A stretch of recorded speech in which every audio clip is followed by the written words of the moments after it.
Hello বন্ধুরা, welcome to my channel. আজ আমি আপনাদের সামনে আবারও একটি নতুন রেসিপি নিয়ে চলে এসেছি।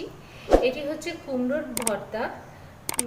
এটা পুরো অন্যরকমভাবে রেসিপিটি। তো আসুন দেখে নিন কীভাবে আমি এই রেসিপিটা করছি।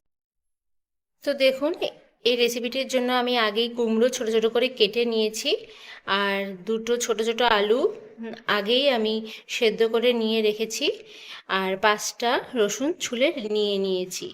কুমড়োটাকে আমি এখন সেদ্ধ করে নেব। কুমড়োর সাথেই আমি এই রসুনটাকে দিয়ে সেদ্ধ করে নেব।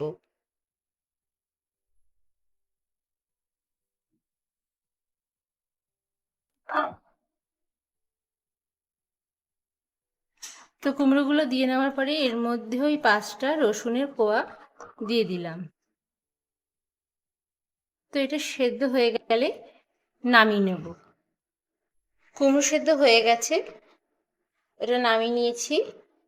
তলায় ওই আলু সিদ্ধটার আলুর চোকলাটাকে ছাড়িয়ে আলুটাকে আমি একটু হাত দিয়ে মাখিয়ে রেখেছি নিচে, আর এই কুমড়োটা আর এই রসুন সব নামিয়ে নিয়েছি। এটাকে আমি ভালোভাবে মাখিয়ে নেব সব একসাথে। আর এই রসুনগুলো যে সেদ্ধ করে নিয়েছি, রসুনগুলোকে আলাদা করে একটা জায়গায় আলাদা করে তুলে নেব। এখানে কড়াইতে তেল গরম হয়ে গেছে। এবার এই কড়াইতে আমি 3টে শুকনো লঙ্কা দিয়ে ভেজে নেব ভালোভাবে। শুকনো লঙ্কাগুলো ভালোভাবে ভাজা হয়ে গেছে। এবার আমি ওর মধ্যে এই যে কুমড়োর মধ্যেই যে রসুন 5টা দিয়ে সেদ্ধ করে নিয়েছিলাম, সেই 5টা রসুন আমি এর মধ্যে দিয়ে ভালোভাবে ভেজে নেব। বেশি কড়া করে ভাজবো না, হালকা ভাজা ভাজা করে নেব, একটু লাল লাল ভাবে। তো আমার শুকনো লঙ্কার সেদ্ধ করা এই যে রসুনগুলো ভালোভাবে ভেজে নিয়েছি।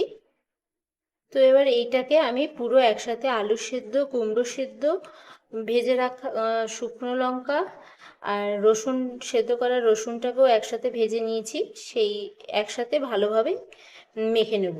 তো আমি এর মধ্যে পরিমাণ মতো লবণ দিয়ে নেব।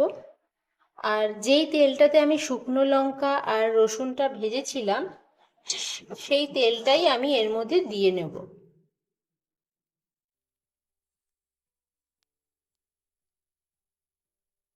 তো এটাকে আমি ভালোভাবে একসাথে মেখে নেব।